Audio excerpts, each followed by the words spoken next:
Hello, I'm Margaret Crombie.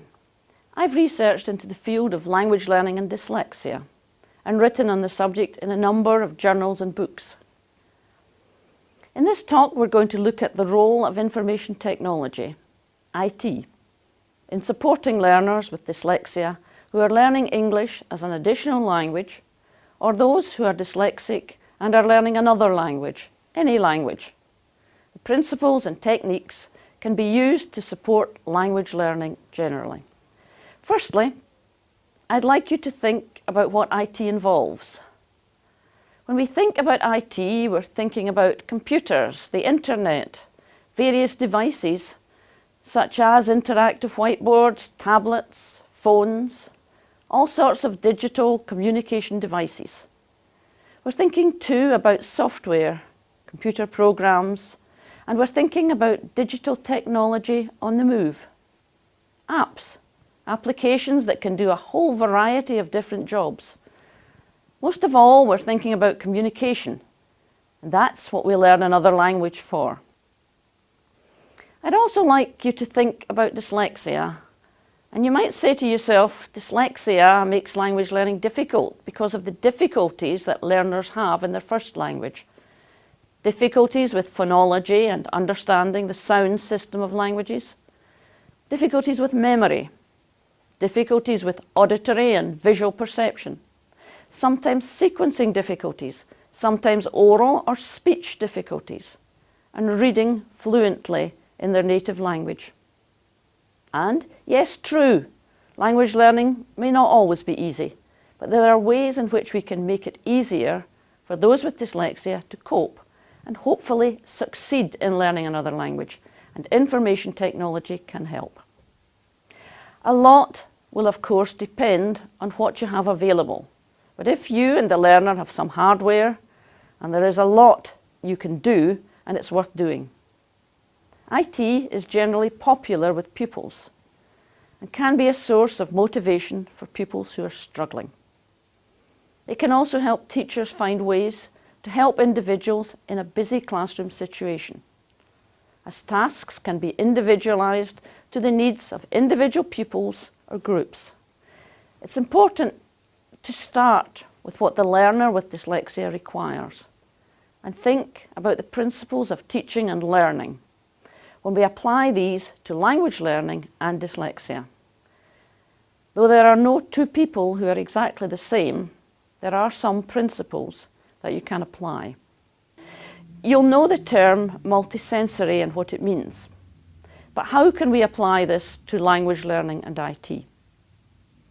We need to help learners to make use of all their senses, seeing, hearing, saying, and being active in their learning, sometimes typing, sometimes singing along, sometimes dancing even. We need to make the learning systematic, sequential, and cumulative, building on what we've done previously. The learner will require to overlearn to compensate for the difficulties with short-term and working memory. Having a good model is important. The learner needs to copy from someone who can give appropriate pronunciation and support. The learner will require mnemonic strategies to help him or her cope. We'll need to employ some tricks to help memorize. And to help with this, a metacognitive approach will be helpful. Metacognition is all about what learners know and about learners knowing how they learn best and being able to adopt the best techniques for their own learning. So we'll have a look now at how IT can help. I'd just like to draw your attention at this point to an important difference in language learning. If you're brought up bilingually, that is, you live and learn where more than one language is spoken, you think in both languages right from the start. You may mix the languages from time to time, but your thinking processes involve more than one language.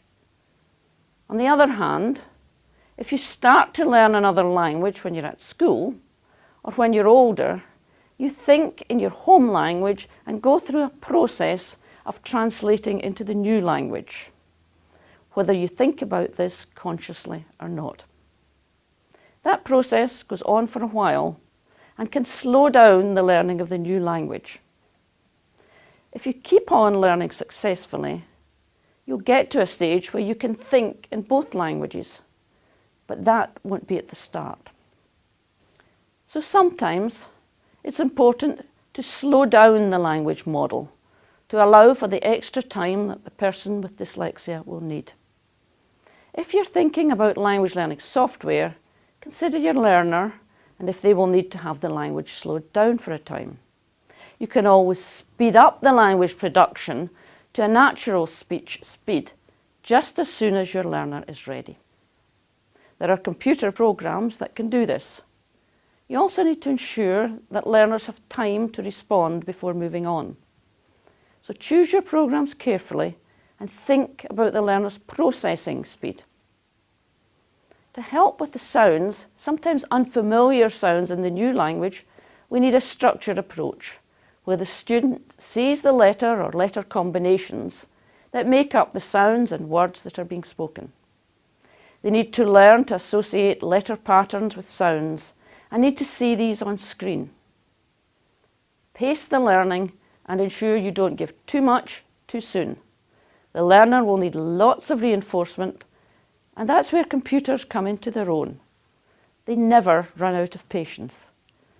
Also, don't ever assume a learner will know something unless it's been taught, or you're sure it's been learned in another way. Games are a good way to help reinforce sounds and vocabulary once these have been taught. But games are not a substitute for teaching. Games too help students process from short-term and working memory into long-term memory. Try to ensure your students say the sounds or the words when they come on screen, or repeat them if that's appropriate. Many of these games are available now on apps that learners can use on their tablets or on their phones if they have a smartphone. Some learners have visual difficulties that mean that they have a sensitivity to black print against a white background. And this will influence how they perceive words, for reading especially. This seems to make the letters jump or move around on the page or give unusual effects that cause distraction away from the print. Visual stress or Mears-Irland syndrome can be diagnosed by an orthoptist, an eye specialist, but it can be alleviated sometimes by changing the background colour. This can be done easily on the screen so that what the learner sees is more comfortable to read. Simply go to Format, Background and select the colour that the learner finds most easy to read.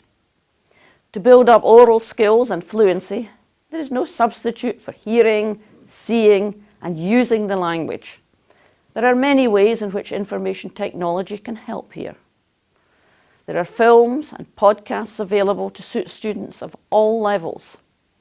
It helps if there are subtitles and learners can see the words as they're spoken in real situations and then repeat them till they become automatic.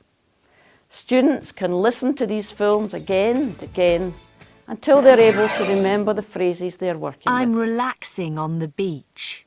Students also need to use the vocabulary they're learning in real situations and in speech. Tuning into a language and getting practice are important. Students need to listen to the sounds and words till they become familiar. And for this, there is no substitute for interacting with a native speaker or someone who knows the language well. Social tools are useful, possibly with a fellow learner or a learner of similar language ability, so that both learners can learn from one another. What I've shown are just a few of the ways in which you can use IT and technology generally to help pupils with language learning. There are many more ways. I've shown some of the principles that are involved, but perhaps the most important of all is to maintain the pupil's motivation to learn. Learners need to find success if they're to remain interested, and for most students, information technology is a tool that can do just that. IT can't replace human beings, but with some careful planning and consideration can help teachers in the classroom and outside to help their pupils.